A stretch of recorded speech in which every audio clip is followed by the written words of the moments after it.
Hello, Cleveland, and welcome back to another edition of the DawgLand Podcast. This is actually a special edition of the podcast. This is our 250th episode that we are recording. It has been a crazy 4.5 years since we got this thing rolling back in April of 2017. We got a very special episode, like I said, with a very special guest. Of course, I can't do this alone.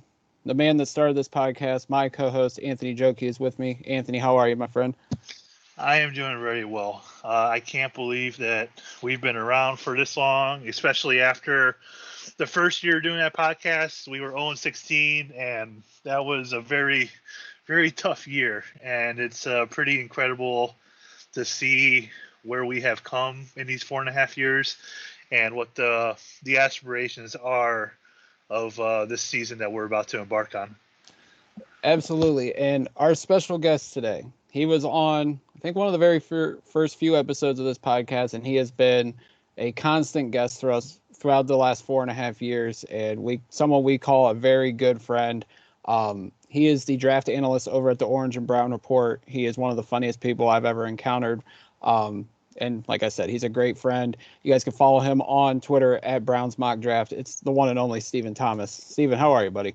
Good to be back, guys. Thanks for having me back on this very special edition. I keep saying you need to meet a better class of people if I'm considered a very special guest, but you keep coming back, so I can only tell you so many times. Yeah, I mean, when me and Anthony sat down, I told him, Anthony, I said, we're getting close to 250. I said, who do you want to get a special guest? And he goes, there's only one person. And I was thinking the same person. It was you, Stephen. Like I said, you've been on the podcast countless number of times, bringing your wealth of knowledge when it comes to the Browns, to draft prospects. You bring the jokes as well. I mean, you are one of our, if not the best guests we have on this podcast, so we truly appreciate you. Well, thanks for that. And you missed a great opportunity there. You could have said that I thought there was only one person, and Anthony agreed. But when Jake wasn't available, we called you. That would have been the perfect joke there. I was listening to your guys' intro there. It just struck me as kind of funny. You guys and our friend Jeff Lloyd over at Locked On Browns, you both started like in the depths of the worst part of the last 20 years. What is it about 1-31 that made people want to start podcasts back then? It's kind of bizarre, but I'm glad you both did, and I'm glad you guys are still going strong. I love listening to you guys. I love the work that you do, and I'm happy that you keep asking me back. So let's dive in here. What do you guys want to talk about? Well, I mean, we are embarking on probably the most anticipated Brown season in forever. I mean, I've been watching constantly since 2007. Anthony, I think you go all the way back to 99 when they came back as an expansion team. And Steven, obviously, you've been through it all. Obviously, as long as you've been a fan, you've been through the ups and downs and everything. But, I mean, Steven, this is probably the biggest season to date in a long time for the Cleveland Browns. I mean, they're mentioned right up there with the Chiefs, the Bills, the Ravens among the contenders in the AFC. And we can honestly say the 2021 Browns are indeed a Super Bowl contender. And just to start it, there's big expectations this year from the media, from the fan base, and I would think everybody in that organization as well. And I think the biggest question is, can they live up to these big, lofty expectations of not only potentially getting to the Super Bowl, but even being a dark horse to win it? Yeah, I think they absolutely can. And you're right. It's without question the most anticipated season since the return, as far as winning expectations. That first season back obviously was highly anticipated, but just because they were back, I mean, nobody was delusional enough to think they were going to win a bunch of games or anything. But definitely since they've been back, this is the most hyped up that I can remember. And I'm far from the first person to say this, around Cleveland, folks that cover the Browns since, the Bernie Kosar run, which, makes me feel young again. That's a long time ago. I was in high school and college the last time we thought they were going to be this good. And yes, I do think that they can live up to them because not only do they have the right pieces in place on the field, but they've built it the right way because they have the right pieces in place from the top down. Kudos to the people at the very tippy top of the organizational chart, the Haslams, for finally getting it right. They took a lot of jokes and a lot of heat and a lot of ribbing over the years, and justifiably so. But a few years ago, they finally said, you know what, we're going to start listening to the football people, the smart people in our building, and let them run it, and we're just going to own it and sign the checks. And kudos to them for finally getting it right. And the harmonious existence of the entire front office, from Depot to Andrew Berry, all the way down through the coaching staff, and it certainly appears through the locker room that each player from 1 to 53 has also bought in as well, that this is not a flashy team. This is not a team built with, high-priced veteran free agent signings and patchwork this and hoping to squeeze one more good season out of that guy. This is a team that has been built from the ground up and has been built the right way with the guidepost positions, or, the important positions, whatever you want to call them. Those have been stacked up. They've got their quarterback, they've got their premier edge rusher, they have their premier cover corner, they have their premier offensive lineman. They've got depth at the offensive weaponry, which you need in today's NFL because the rules have changed so much to favor the offense. They have speed and aggression all over the place on the defense. Right now, obviously, it's all still on paper, and you can never predict one of the critical pieces having some kind of, catastrophic injury. That's something that's just out of your hands. But assuming the roster week 17 is, 80 to 90% of the roster as it stands right now, health-wise, there is zero reason why this team won't be seriously in the mix, like you said, to slug it out with the other juggernauts in the AFC to see who represents this conference in Southern California just before Valentine's Day. Yeah, it's pretty crazy to think about, like, where this roster was just a few years ago, and where it's come from, or where it's gotten to now. And obviously, one of the biggest reasons is when you finally hit on the quarterback, which the Browns were looking for a very, very long time. Obviously it's going to get much better, and say what you want about his first few seasons, but Baker has definitely proved himself, at least in my eyes, and I would tend to think in the eyes of many others. But I don't understand the hate that he gets, especially when there's statistics to back up things that he's done over 3 years with all the different head coaches, all the different offensive coordinators. And he doesn't have to be a Tom Brady. He doesn't have to be a Pat Mahomes. Not with this offense and the talent that surrounds him. He doesn't have to be the guy that goes out there and wins the game when you have playmakers everywhere you look on this offense.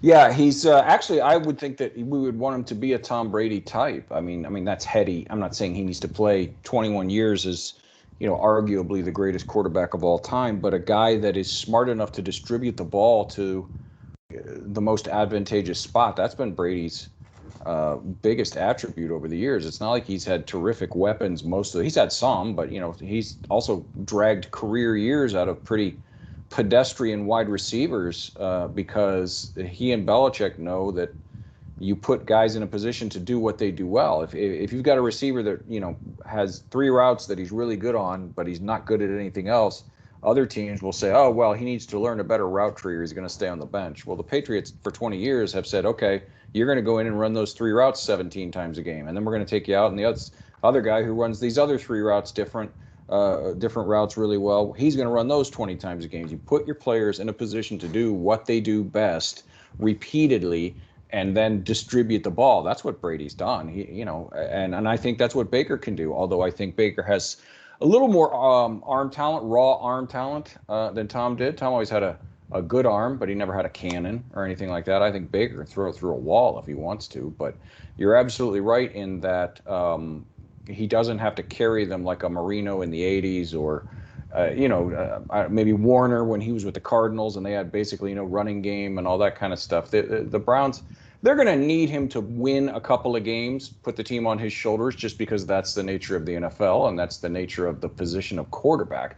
And I think he's more than capable of doing that. He's done it several times in the past. But you're absolutely right as far as this being, Baker has to go out and throw for 5,400 yards and 47 touchdowns, or the Browns have no chance to win. That's like not even remotely the way this team is built. He can throw between, I think he's going to go over 4,000, but if he throws for 3,800, and the numbers are down because they're protecting so many leads in the second half that they're just giving the ball to Nick Chubb 20 times in the third and fourth quarter, then maybe statistically it wasn't a massive year, and people will argue about that with the box score scouts, but that's what he needs to do, and I think he's more than capable, especially in this offense, which seems to fit his skill set just about hand in glove. And he and Kevin have gotten more comfortable with each other. He's comfortable with Kevin. He trusts Kevin, and Kevin knows what Baker does well in certain spots, and he play calls to those skill sets. So, yeah, I don't think saying Baker is going to take a big leap forward this year is a big it's some kind of risky comment. I think he is. Now, will that be statistically? I don't know. Because of, as you said, and we've all said, this offense is going to spread the ball around a tremendous amount. But as far as leadership and knowing when he does have to, chuck it 30 times a game and when he can just turn around and hand it off, that I think absolutely he and the rest of this team are definitely going to take a big leap forward this year. Steven, do you think it's a concern that the Browns and the front office have waited on extending him, or do you think because they're so data driven that they just want to see a little bit more, or do you think it's just we are going to pay him, it's the timing really doesn't matter at this point? I think they're waiting until they're closer to the expected cap explosion, so they can weight more of it into those years. I really think that's about it. Now, yeah, there could be something to, we want to see one more season, but I think if they were really concerned about it, they wouldn't have scooped up his fifth-year option so quickly.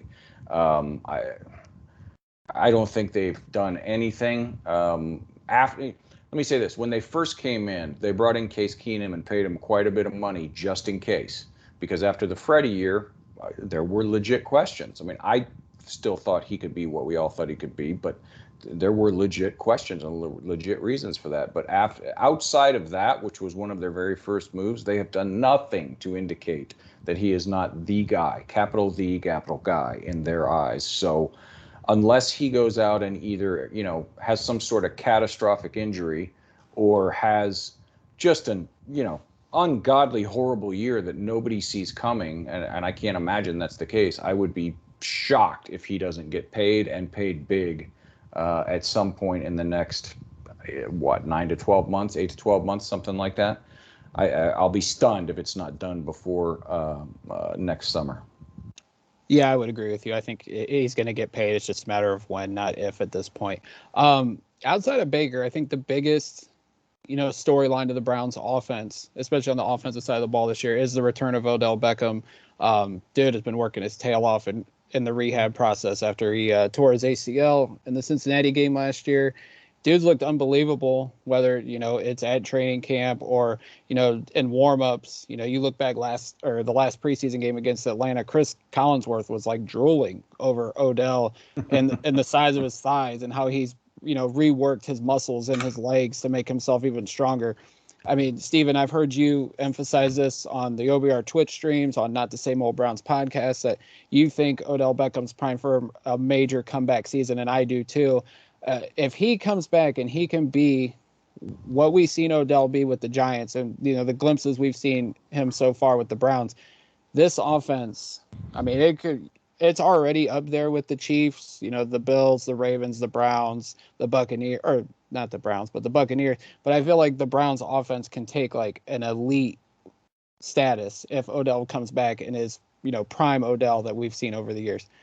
Without question. And he's the closer in that wide receiver room. I've always said when I look at a wide receiver room, if you can, and it's not always the case that every team can do it, but if you're in a situation where you can build a wide receiver room instead of just signing as many guys as you can and putting them out there, you try to set it up like a bullpen in a baseball team, and the closer is the key to all that, because if you have if you have Mariano Rivera, the rest of those guys know their job, and I'm the seventh inning guy, I'm the left-handed guy, I'm the eighth inning setup man. And everybody's good in their role. It's like Tristan Thompson said with the Cavs: be great in your role. If you don't have that explosive number one guy, that flamethrower closer, it makes everybody else's job tougher. I mean, how many times have we seen teams go, we're going to do bullpen by committee because we have confidence in all these guys, and then it turns out to be a disaster 95% of the time. That's what happens. And you look at Odell. If he can be Odell, the Odell, then look at the rest of the weapons. I mean, who do you cover? Who do you double? You can't. And now this year there's even more speed, which was the big problem last year. When he went down, the Browns offense still hummed as well as they could, but by the end, I mean, we all remember the Chiefs game. Teams had figured out there was nobody to stretch the field, so they didn't honor anything. They crowded Jarvis in that 8 to 12 yard range. They crowded Njoku and Hooper and the backs out of the backfield and everything because there was no threat. They didn't have to fear anything deep, so they could commit to all the short zones and the medium zones. If you have Odell and now you throw in Anthony Schwartz and even a Davian Davis, if he's brought up in a few days, and Demetric Felton, you've got multiple guys, and Donovan Peoples-Jones, although he's more of a long strider than a true burner type, but you've got multiple options who can take the top off of a defense. And imagine this: imagine Odell on one side, Anthony Schwartz on the other side, and they both run 9 routes, and so you've got at least 3 guys, maybe 4. You're dropping 30, 40 yards off the ball. Then you dump it off to Nick Chubb in the flat. Imagine that. I mean, Nick Chubb has made, guys miss in the flat and taken those dump-off passes and turned them into 25, 30-yard gains when there's 4 guys crowding the line of scrimmage and crowding the curl flat right in his face. Now imagine 4 of them are down the field covering those 2 deep routes. 4, maybe 5 are trying to rush Baker. That leaves 2 guys to try and tackle Nick Chubb. I'll take Nick Chubb against 2 guys in the open field just about any day of the week. So the options this team will have and the options Baker will have if Odell comes back and is even 80% of the Odell from the highlight reels of 3-4 years ago are just astonishing. I think this is, any game that they're under 30 points, barring some crazy weather like last year, would be kind of disappointing, I think, in that case. You kind of stole a thunder a little bit there, because there are a lot of guys on this offense that are not the big names. There's a few new guys, Anthony Schwartz, Demetric Felton. You have Peoples-Jones returning for his sophomore season. Njoku still has a lot to prove. If you had to pick just one of these guys to have that you think is going to have a monster, kind of like a breakout year, who would you choose and why? Well, I guess it would depend on how you would define and categorize breakout year, because again, like we said with Baker a few minutes ago, if you're going to say just raw yardage totals or catch numbers or that kind of stuff, it's going to be difficult for any of them to do that just because of the way the offense is structured. Even Odell, if he is 100% of rookie Odell, odds are slim he's going to be putting up a 1,400, 1,500 yard year. That's just not the way this offense is set up. It spreads the ball around and stuff like that. So, let's say Donovan Peoples-Jones ends the year with 400 yards and 34 catches or something like that. Is that a breakout year? I think in this offense it is. I think it shows that they trust him a tremendous amount, and he has taken a big leap forward. Is he improving his releases? Is he improving his separation? Has he expanded his route tree? Is his footwork tighter? Or his route sharper? Has he improved his blocking? All that kind of stuff. Because unless one of those 2 guys in front of him on the depth chart goes down with an injury, it's unlikely.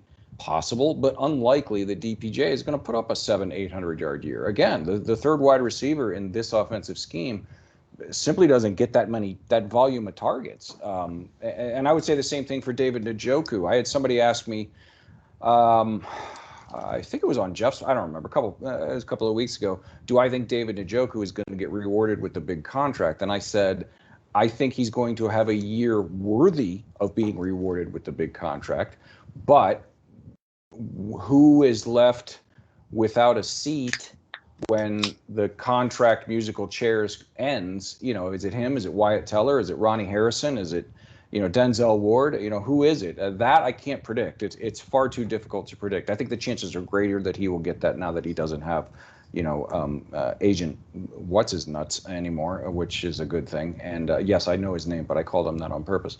But I would say if I had to pick one, it would be one of those two, Donovan Peoples-Jones or David Njoku. And again, statistically, it's going to be hard to say what they're going to do, but I would guess probably I would lean more towards David Njoku just because I think he's going to get the highest volume of targets in the tight end room, whereas Donovan Peoples-Jones is going to get the third highest volume of targets in the wide receiver room. And that would make sense just because, like you said, the way the offense is schemed up, it would benefit Njoku more right now than it would have Peoples-Jones. But I just love Peoples-Jones's upside. I think he is going to he's going to make some noise this year. And then you've mentioned it, like we don't see Odell and Landry coming back next year unless they restructure. But I think it's setting up to where Peoples-Jones is the number 2, maybe even the number 1 heading into 2022 and beyond. Just because I think the upside with that kid is is limitless. I think it's certainly trending that way based on camp, right? I mean, now, every year we have to remind ourselves camp is camp, and some guys are just all Berea, and some guys can make it translate over to the regular season. He looks to me like he's doing it the right way, and he's going to translate, but we'll have to see. But yeah, I think you're absolutely right. I think barring some major restructuring on both of their parts, at least one of those contracts is going to be moved elsewhere in this offseason, and that slides DPJ up into the number 2 spot. And if Odell comes back and has the year that Odell has, I'm going to piss off some Jarvis Landry stands right now. I think it leans heavily towards keeping Odell simply because he not only offers more points over expected and all of that analytical stuff, but like we said earlier, he opens up more for the rest of the offense than Jarvis does. No slight against Jarvis. He on his own doesn't open targets and open space for anybody else. He needs somebody else to do that so that he can work in those underground spaces. So I would guess that they would lean towards keeping Odell if it's a one or the other choice. But, again, it's September, whatever. It's far too early to say right now. It also could increase his trade value going into the offseason. That's another way it could go. Absolutely. Yeah. So flipping over to the defensive side, Steven, much like they did last year when they revamped the offensive line, the Browns revamped the defense during free agency and the draft. Andrew Berry went right to work, brought in John Johnson III, Tag McKinley, Jadeveon Clowney, Anthony Walker. Then he drafts Greg Newsome and JOK. I think there's 9 new starters total on the defensive side of the ball. A lot of new faces, a lot of new parts and pieces, but I would say, and I was talking about this with Caitlin Marshall when we broke down the 53-man roster. It might be tough to say this, but it could be a make or break year for defensive coordinator Joe Woods because now he has the parts and pieces to utilize the defense he wanted to bring when he came from San Francisco. But with all these new faces, there's big expectations for this defense to be a top 10, maybe even a top 5 level defense coming into 2021. Yeah, I think some people might be jumping the gun a little bit, saying make or break year. They've got far more personnel that seem to be the right type of personnel for what he has said all along that he wants to run, that's for sure. But there's a ton of new pieces. It's going to take time for them to gel, to learn each other and trust each other. And, there's a lot of question marks out there, whether it's youth or can they stay healthy? Or, Malik McDowell hasn't played since I was about 8 years old. There's a lot of promise, but there's still a lot of question marks out there as well. So I think people need to set their expectations, especially for the first half of the season, accordingly. And as far as Joe Woods' future, if they can get into the top half of the league, I think that's tremendous. If they can go top 10, then we're risking losing him, because that's what happens. But the good thing is, like I said earlier, with the way the rules have changed, in the past, especially 5 years, but, really 10 or 12 years in the NFL, to so heavily favor the offense. And the game is so spread out now, and it's played so much differently than when I was growing up. People, especially people my age, need to reset in their brain what a championship defense is. It's the 85 Bears are not happening in the league the way the rules are right now. The 2000 Ravens, even the 2013, Legion of Boom era Seahawks and the Broncos it's just not going to happen where your defense is going to go out and just smother opposing offenses and hold them to 8 points a game, 17 weeks in a row. It's just not going to happen. It doesn't work like that.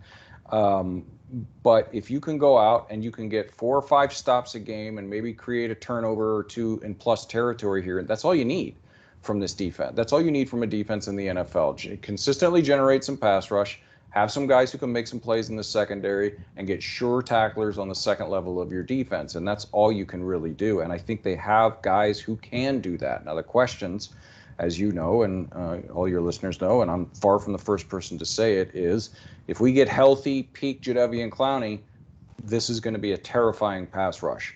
If we get, Tack McKinley back to what he was as a rookie, he's probably one of the best third edges in the league if he can get to that. But both of those are huge question marks. We don't know what we're going to get, which is why I was a little surprised they weren't a little more aggressive to bring in more edge help. But, that could be coming down the road. There's still plenty of time for that.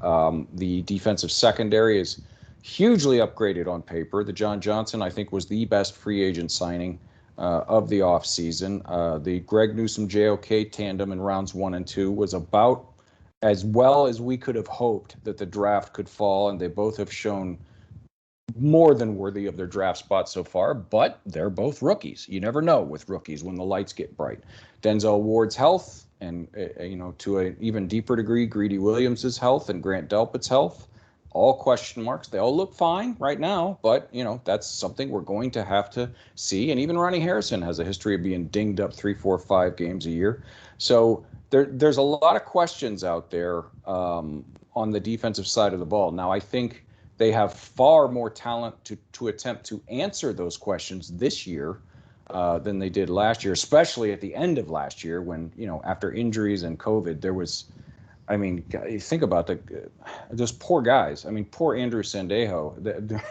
He was being asked to do things he is simply not equipped to do because they literally had no one else on the roster that could even come close. It's kind of a miracle that they were able to scrape out as many stops as they could at the end of last year. And this year, the talent level and the speed level, it's stark. Even at practice speed, you watch them and they're just so much faster. And you throw Malik Jackson into that mix, and you throw an improved Jordan Elliott into that mix. And Anthony Walker, I think, is a prime candidate to earn an extension on his current 1-year deal. There's so much more talent over there, but I think there are so many questions that to expect them all to be answered at the top of their possibilities and, get a top 5 defense is, that'd be great, and I hope it happens, but I think it's probably unrealistic. I think if this defense can just finish somewhere 10 to 15, that if the offense is close to what we think it's going to be, that will be more than enough to vault them into contention at least. This is how we know you're so good at what you do, because next on our little rundown that we have, we were specifically going to ask about Greedy and Delpit and their availability or kind of lack thereof so far, and the huge question mark with that going into the season. These, with the other talent that's around, they don't have to rely on those guys, and basically they haven't had to so far just because they haven't been available. So with the guys that are around them, if Greedy Williams is able to contribute, if Grant Delpit is able to contribute, even just a little bit, I certainly think that this defense can certainly come together a lot faster, over the course of the season. Absolutely. Those are two guys that could be critical cogs. If let's say they're both healthy, and most of, if not all of, what we thought they could be when they were going through their draft cycle. Let's just hypothetically say they both come back full and they're, the players we thought they could be. The depth that gives this secondary and the options that gives Joe Woods are tremendous advantages, because then now you've got Denzel Ward, Greedy Williams, and Greg Newsome who can all play outside. You've got Denzel, who we know can go inside if he has to. Greg Newsome has shown a propensity to go inside that I didn't know he had during his draft cycle, and he's done it very well. And we haven't even talked about Troy Hill, who, he's over 30 now, but last year he was one of the best slot corners in the entire league. AJ Green's taken a huge step forward. So keeping a guy like AJ, as much as I like him and as much as I've been rooting for him, keeping him as your fifth corner is a massive win. If Greedy goes down again, or doesn't play well, or whatever, and now you've got AJ Green starting in some spot or being the third guy, heavy rotational, now it's a little dicey. I'm not saying he can't do it. I'm just saying it's a little more dicey than if a healthy, ready Greedy Williams is out there in your cornerback room. And the same goes for the safety room. I mean, yeah, John Johnson's one of the best in the league. Ronnie Harrison, when he's healthy, is wildly underrated, I think. And we saw after he went down last year just how much trust and responsibility they had planned to give Grant Delpit as a rookie, which is exceptionally high praise coming from an NFL coaching staff. So I still expect Grant to be worked in slowly. An Achilles injury is nothing to mess with, and especially since he hasn't had a lot of practice over the past month because of the hamstring. I don't expect him to get a full set of rotational snaps back there. I could be wrong. He could be totally healthy and ready to go full bore and play 65 snaps in the first game. I don't know, but I expect them to be cautious with him at the beginning. So if he comes back healthy and is Grant Delpit, the safety room is one of the best in the league. If he doesn't, they're still good. They can still get by. John Johnson and Ronnie Harrison are a hell of a tandem. And Richard LeCount has shown far more than I expected from him as a rookie. And I think he's ready to step in and handle some third or fourth safety responsibilities. They still have Javonte Moffett on the practice squad, who's shown he knows the system, and he can step in and play in a small rotational role like that. So they'll be okay without those guys. But the advantages to Greedy Williams and Grant Delpit coming back healthy, and the players that we thought they could be during their draft cycle, is almost indescribable how much of an advantage that would give Joe Woods in this defense, especially when you think about that in tandem with a healthy pass rush that could be devastating up in front of them. Over the last 10 minutes or so, we've talked about a lot of ifs, right? If Clowney can do this, if Greedy and Delpit. Say we get close to the trade deadline and we're still week to week asking these if questions, or we just haven't seen Clowney or Delpit or Greedy or whoever answer the question. Do you think that Barry and crew will even hesitate to throw a draft choice out there on a player? Because there's sometimes the trade deadline in the NFL isn't like spectacular, but sometimes there's that perfect match. Do you think that they would even hesitate twice that they could throw a draft choice out there and answer the question for the rest of the season if this there's just that one position that needs it on the defense? I think they would absolutely investigate every opportunity to the ends of the earth. I also think, as they have shown over the past 18 months or 20 months or however long it's been since they came into power, that they have a price for everything that they want to do, and they will not exceed it.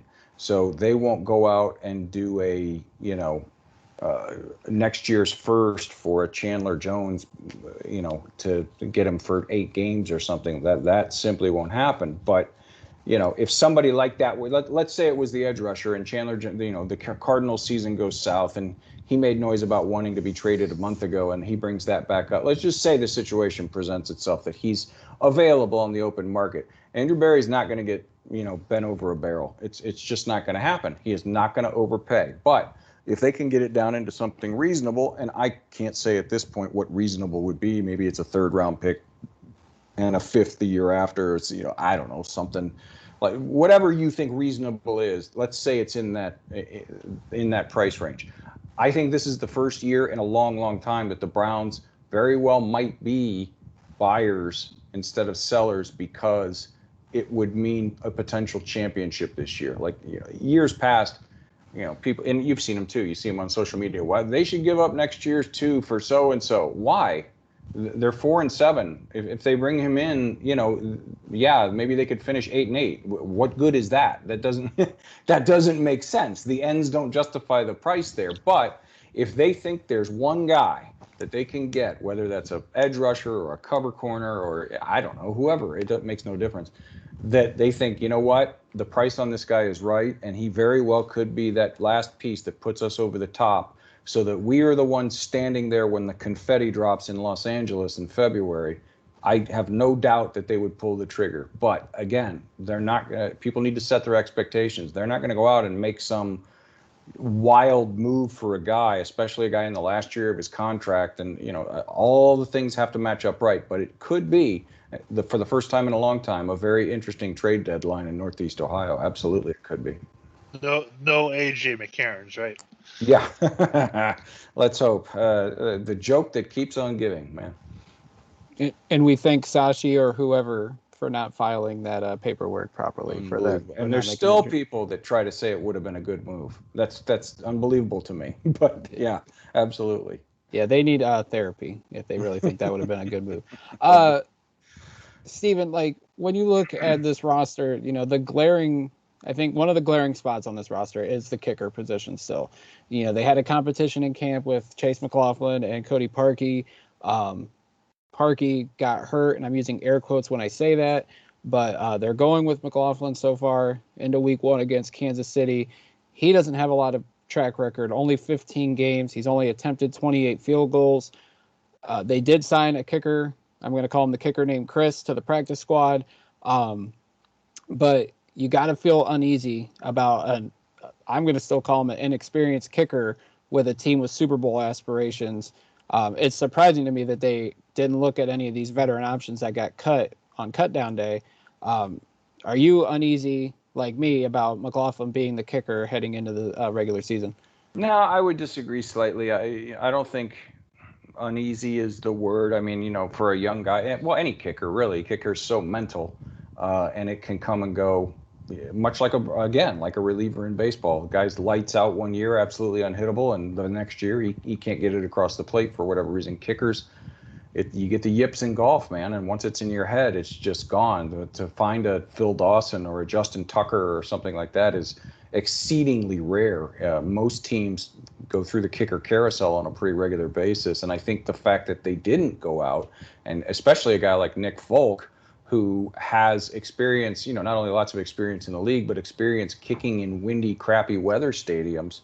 The fact that they didn't go out and try to bring him in speaks volumes to what they think of Chase McLaughlin. He was, our guy, Fred Griezmann, was at camp, not every day, but almost every day. And he said McLaughlin clearly won the competition in camp. He missed very few kicks. And, as much as people like to get on Cody Parkey, with the exception of the extra points, which are just maddening, he was pretty much money last year. 86% or something like that, which is exceptionally high. So I wouldn't say uneasy or worried, but curious to see how it unfolds, because he is a young guy. He hasn't had the bright lights, and especially the bright lights on a team with championship aspirations. That's very legitimate, what you said. But I would like to say one thing, because I've seen a lot of kicker talk. And people are talking, he missed, it was a 57-yard field goal that he missed. It would have been good from 56 yards and 10 inches. It was, it was on the money. It looked like there was some kind of issue with the hold on that extra point. I haven't been able to find a good angle of it, but it was just too bizarre for something to be wrong. But people are a little too concerned about having a guy with a leg to consistently kick 55, 57, 53 yard field goals, and here's why.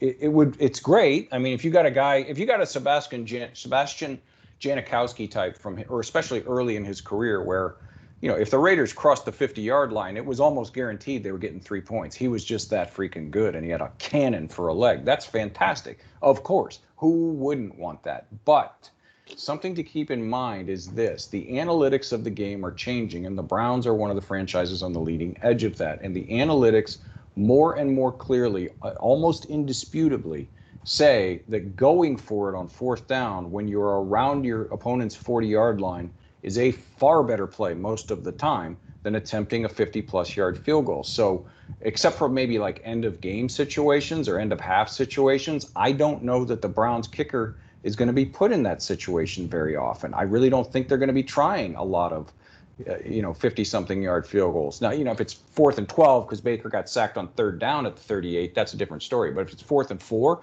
I mean, seriously, just put it in your head.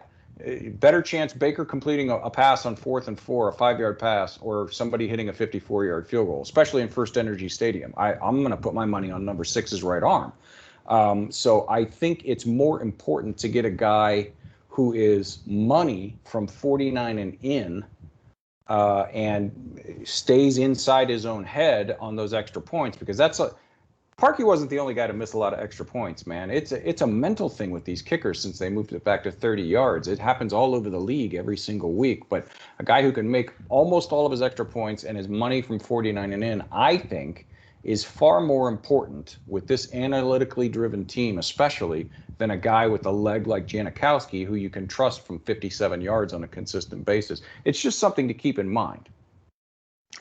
I also found it very interesting that I rarely see this kind of in the NFL, that they actually went on the left hash for when he kicks his extra points. That's something I noticed right away, and I don't know, maybe it's just a peace of mind for him and the way with his mechanics. And hey, if it means he hits, 49 out of 50 extra points this year, I'm cool with that. And I can't see him, like you, taking those long field goal opportunities, because the Browns are, analytically driven, like you mentioned, and will go for it. And B, I just think with this offense, they're not going to get stalled as much to where those opportunities present itself. Yeah, and every kicker, it's kind of like a golf shot. Anybody who plays golf, your natural ball flight. I tend to fade the ball so it goes. But back when I could play, before I hurt my back, my ball would slice. It would fade to the right. Other people, your natural ball flight goes right to left. It's the same with kickers. They know their leg. For whatever reason, he's more comfortable on the left hash on those extra points. I've seen other kickers in the league. I can't think of any off the top of my head right now, but I've seen it. They like the right hash just because of their natural ball flight.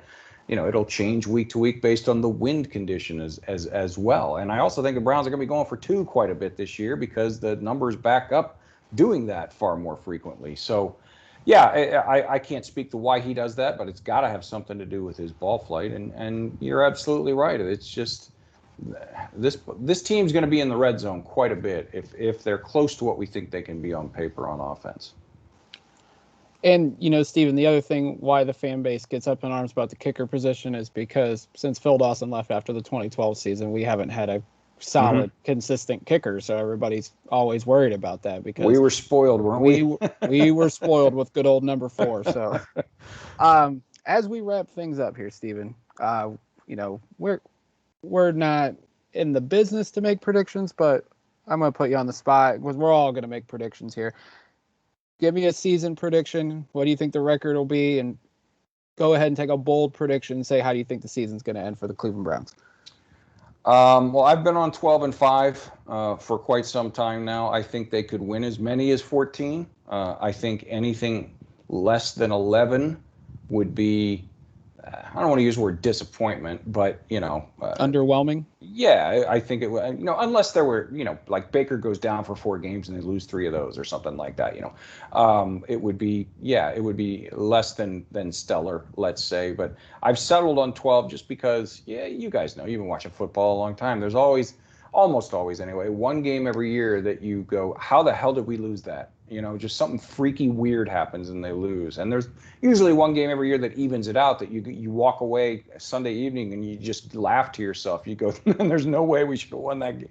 But they do, So I think 12 is reasonable. I don't think 13 would be unheard of. I don't think 11 would be unheard of. And I think they're going to be in the AFC Championship game.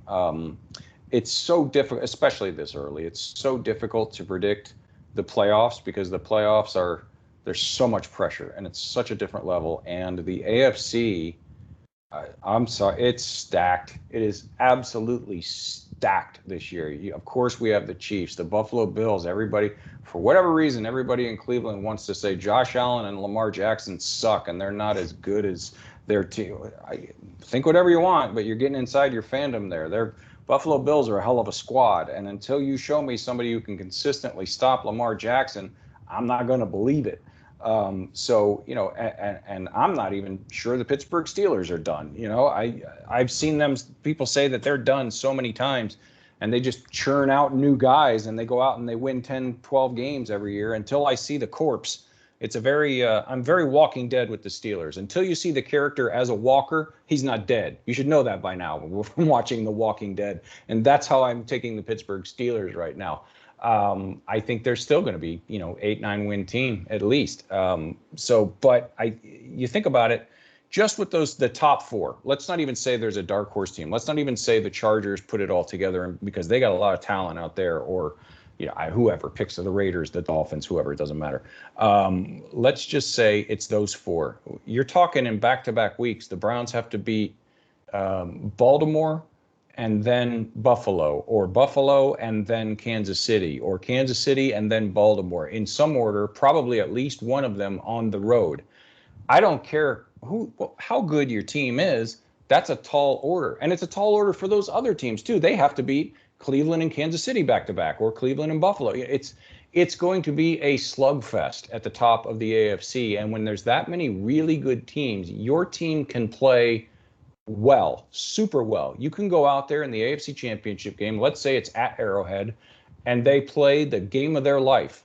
You can still come out on the losing end against a team as good as the Kansas City Chiefs. That's just the nature of competitive sports. So I saying that anything less than a Super Bowl is a disappointment and all this, I think you're setting yourself up there just because it's so hard to win in the playoffs. In the NFL, it comes down to 2 or 3 plays in those playoff games most of the time. And when you're talking about this many exceptionally good rosters on paper, if they all come into each other full force, it can go any way. So I'm going to say 12-5. They make it to the AFC Championship game.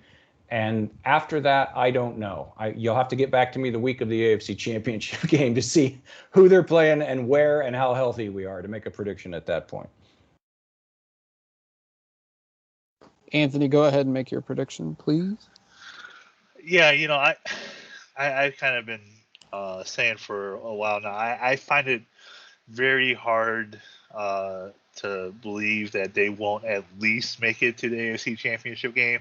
Now, it like Steven mentioned, it's very difficult to do that, especially with how you mentioned how stacked the AFC is, and but with the way this offense is, and with how they expect this defense to be much improved, if everything goes according to plan, I honestly find it very difficult to believe that they won't at least make it to the AFC Championship game.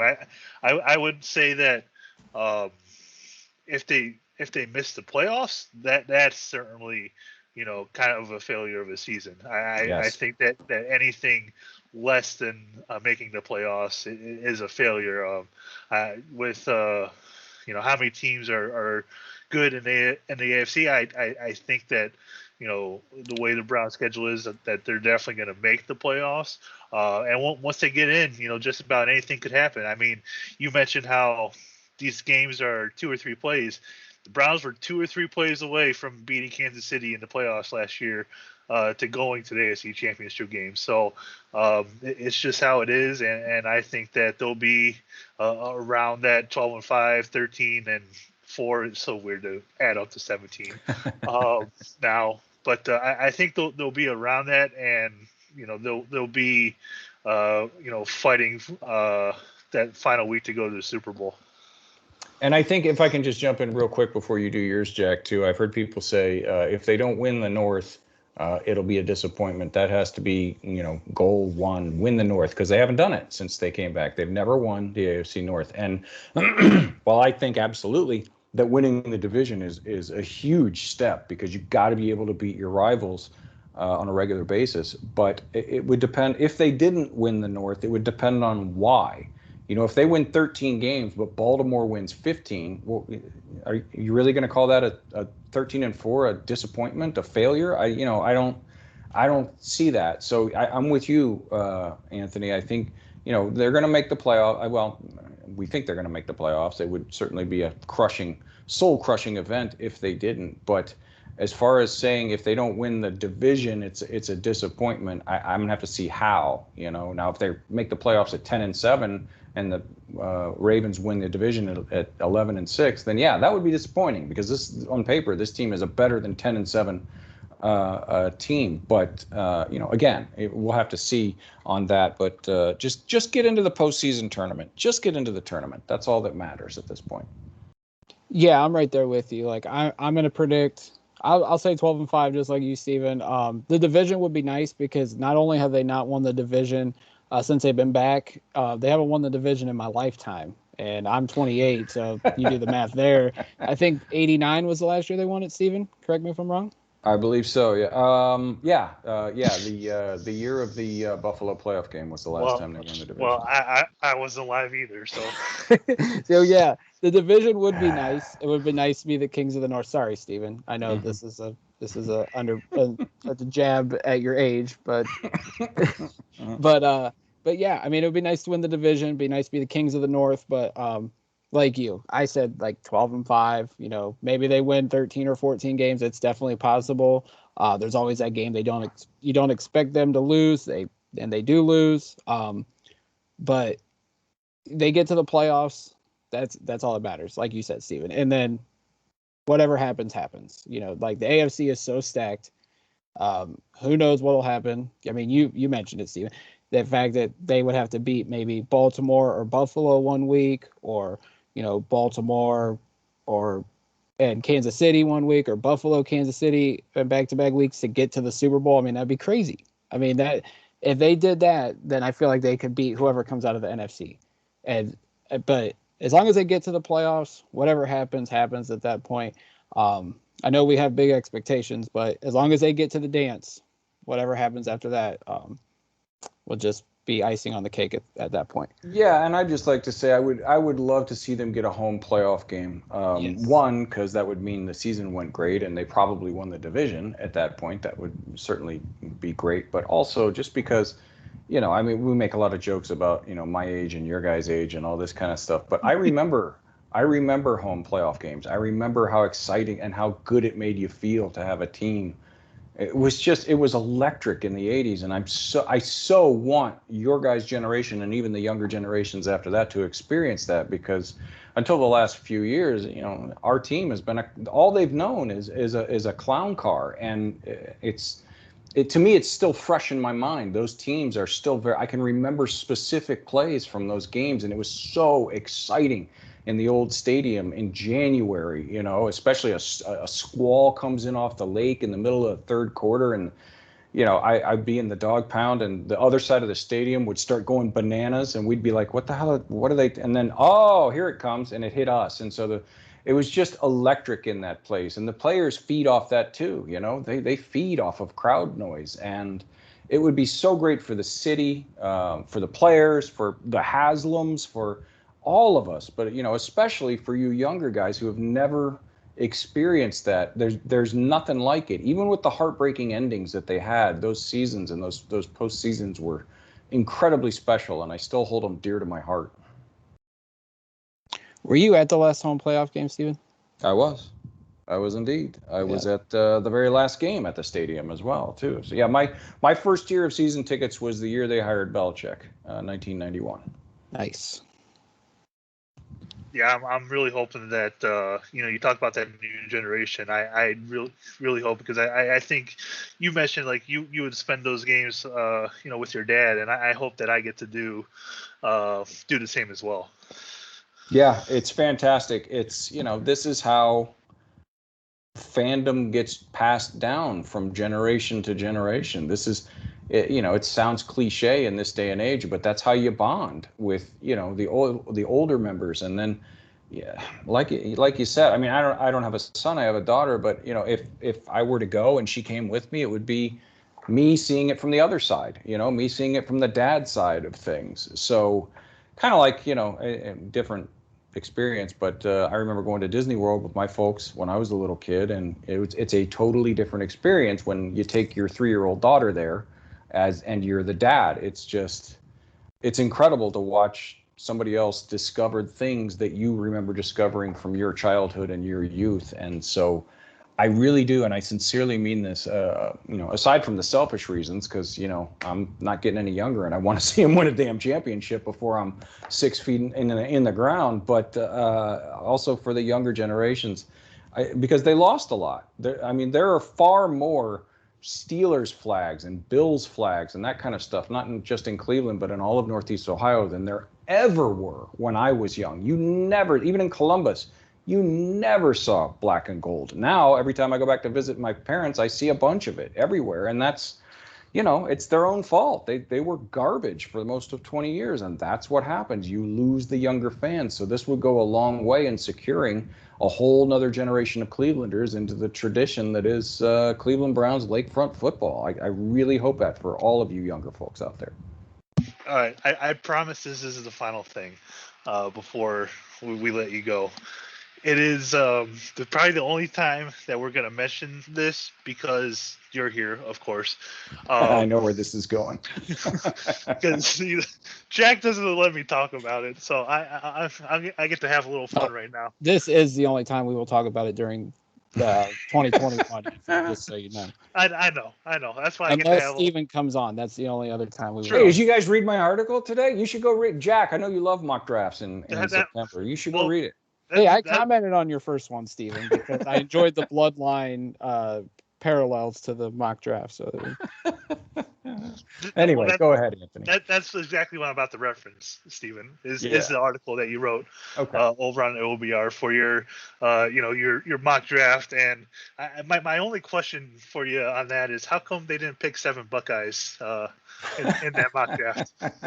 Well, that's a running gag. Anybody who follows me or follows Browns draft Twitter at all knows that there's this thing about how come they never pick Buckeyes? They should pick more Well, Ohio State has churned out a lot of great athletes. I mean, there's no question about that, but they're not the only ones. And a lot of times they haven't been at the positions we need at the value we need. So after the game on Thursday, I said I talked to Jake and I said, if I don't pick one of the receivers or Zach Harrison in the first round on Saturday, I'm going to get burned at the stake, So, but I ended up not doing it because it fell a different way. Although I did get Zach Harrison in the second round, which was quite a coup if I'm not mistaken. But it's very early. Obviously, we are in the infant stages of this particular draft cycle, and there's the people out there already saying exactly what round somebody is going to be picked in. Just make my head spin. But it appears on paper that if most of the prospects that we think are going to develop appropriately and then go ahead and declare, that it will be another draft that is shaping up pretty well at what we think the positions of need might be for the Browns by the time next April rolls around. The defensive line, the edge group is tremendous. A lot of those edges have inside-outside versatility, which this team loves. There's, some really good interior defensive line guys potentially. Now, will they value that position high enough to spend a first-round pick on them? I'm not sure. I don't know.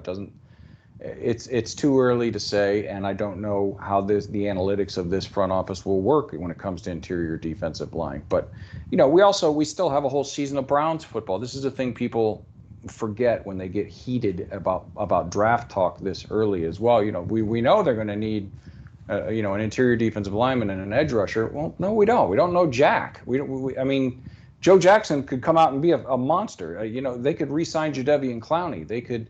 Malik McDowell could turn into everything we think he can be, and Jordan Elliott could take a huge step forward. We don't know. what they're going to need. There's a whole season of football. Guys are going to perform better than we think. Some guys are going to perform worse. Contracts are going to get extended. Others are not. We still have free agency and trades to go through.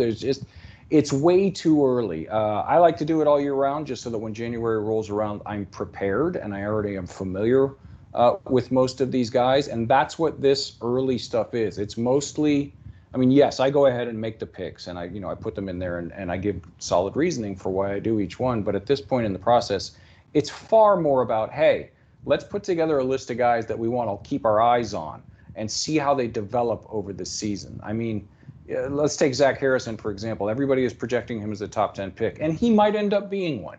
I'm not saying he wouldn't.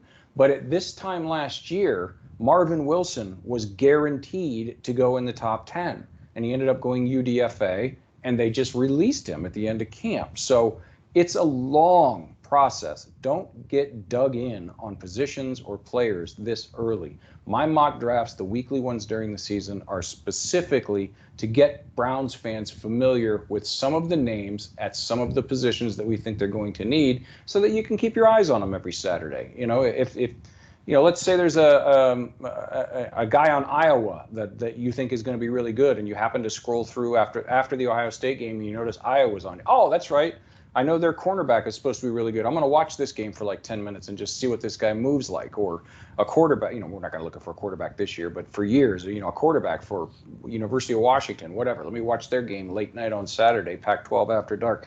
That's what it's for this early. It's not about arguing specific players at specific round spots, especially in September. It's more of a fun thing. So, yeah, the guys that I picked this morning, I think they're all great. DeMarvin Leal falling to us at 25 was shocking. He's the 4th overall rated player on the Draft Network's board, so to get him at 25 would be a massive coup if that's where he ends up the season. But again, by the end of the draft process, he could be a late day 2 pick. We don't know. We don't know. So it's more of an evaluation type thing. More of a, okay, let me write this guy's name down and so I can keep an eye out on his stats and search through Twitter to see clips of him from film breakdown guys and that kind of stuff. Far more than, oh, no way this guy's going to last till the 3rd round, or you picked this guy way too high, or, all that kind of stuff. It's just kind of silly at this point in the process. And, to really drive that point home, Steven, going into last season, well, what are we kind of the early mock drafts, we were really looking at offensive line. Why? Because right guard was a question mark at the time, and look what Wyatt Teller came out and did last year. You never know what's going to happen from season to season. A guy might prove himself, and you can end up with a season like Wyatt Teller had last year, and then you don't need to focus on that come draft time. Absolutely. That's the whole thing. Let it play out. Now, you could say, like I always preface my things like with, as things stand right now, here's what it looks like. That's fine. That's, right now it looks like they're probably going to be drafting on the defensive line pretty early, whether that's an edge or an interior defensive lineman. They're one of the positions. Those are 2 of the positions that are probably in the rotation.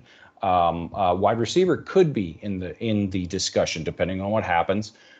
Especially with those 2 big contracts in the wide receiver room. A sneaky one is interior offensive line.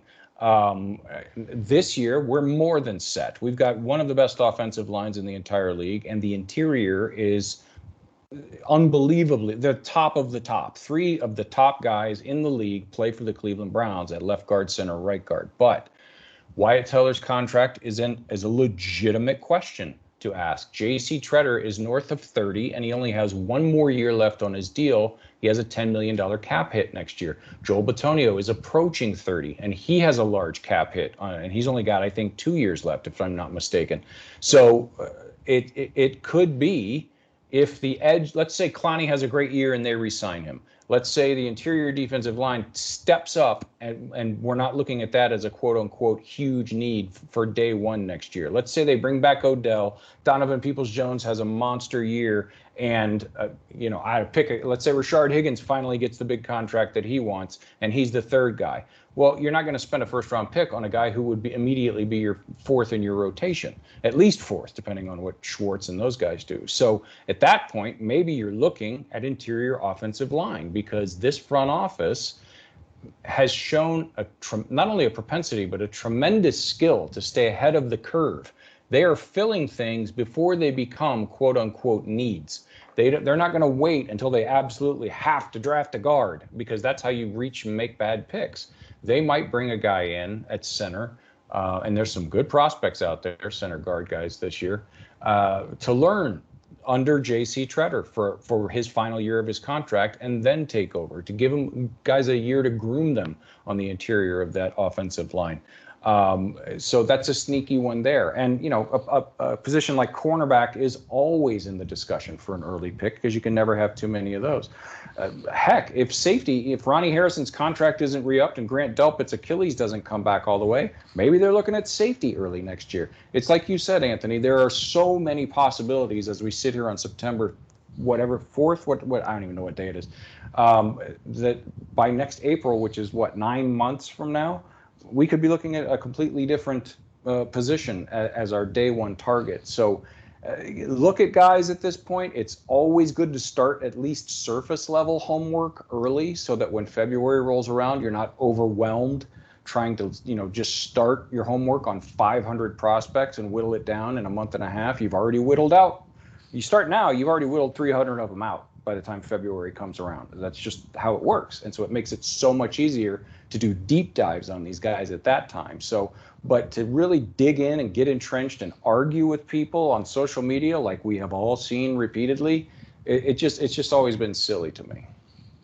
Absolutely. And, Steven, one of your early mock drafts had Joey Porter Jr. from Penn State. I was watching Penn State, Wisconsin. I was watching for Joey Porter Jr. just to see what he was like on the field. And I thought he played a good game, but now I got going to keep watching him, because like you said, you can never have too many corners. Joey Porter Jr. looked like he had a solid game against a solid team in Wisconsin. So that'll be another name to watch to see how he moves up and down mock drafts and big boards throughout the 2021 season. Absolutely. Yeah. There's a lot of guys with a lot of promise out there. And I didn't have my eyes on him a ton, but it sounded like he had a pretty good game. Now, Wisconsin's quarterback kind of throws like me, but you can only play the team across from you. So I'm glad that you did that, because that's what it's all about. Hey, look at these guys. Some of them will work out, some of them won't. Absolutely. I mean, and when you're named after your dad, who was a imposing linebacker for many years against the Cleveland Browns, you kind of have to keep one eye on him at least.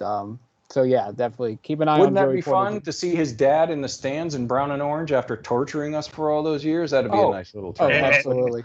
And getting into fights with William Green. Well, Steven, as always, man, it has been fun sitting down and talking with you, talking about football, talking about the Browns, obviously, but as well as the draft. You're always a great guest. You're welcome on this podcast anytime. Obviously, you've been on probably more than any guest we've had throughout our 4.5 years of doing this thing. And I just want to say, Steven, you guys are killing it over at the Orange and Brown Report, especially in the last 6 or 7 weeks since you guys launched the Twitch channel. I am a frequent watcher. I'm a frequent commenter. You guys are just doing great stuff over there. And, of course, I didn't even mention at the top, you and Andy Lytle, who's also another friend of the show, are killing it with Not the Same Old Browns podcast, which you guys, if you guys don't know about it already, you can obviously check it out in podcast form, but they're also live on Twitch every Wednesday night at 7 p.m. Eastern. Really great stuff, Steven, all around. Thanks. I appreciate that. Yeah, the Twitch has been a lot more fun than well, I shouldn't say it that way. I knew it was going to be fun, and I knew it was going to be popular just because Browns fans are insane. But it's exceeded even my expectations. We're having a blast with it, and when the season starts, the plan is to be on 7 nights a week from Monday of the Chiefs week all the way through day 3 of the draft and probably the day after. So if you haven't checked us out yet, it's twitch.tv/the OBR_Browns. We're on, like Jack said, every night. We appreciate you coming on and watching us every night, even though most of your comments are making fun of me because I'm old. We do appreciate you guys being in there. So we're going to be giving away some tickets to the home opener against the Texans this coming week. We're going to be giving away more tickets to the rest of the home games as the season goes along. So I hope all Browns fans out there learn to find where we are on Twitch. Come follow the channel and join us, because we have a good time every night for usually 90 minutes to 2 hours of a live show. And go ahead and plug where people can find your work, whether it's Twitter, the OBR, etc.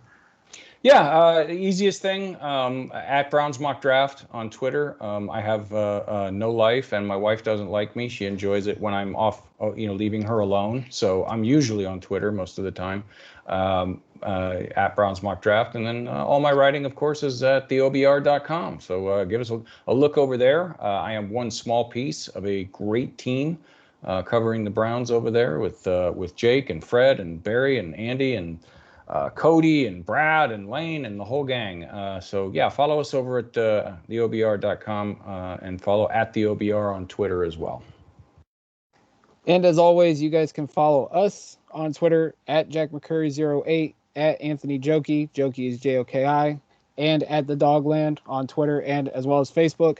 Until next time, which will probably be, I'd say probably after the game, the Browns-Chiefs opener, when this episode's obviously being dropped. And until next time, go Browns.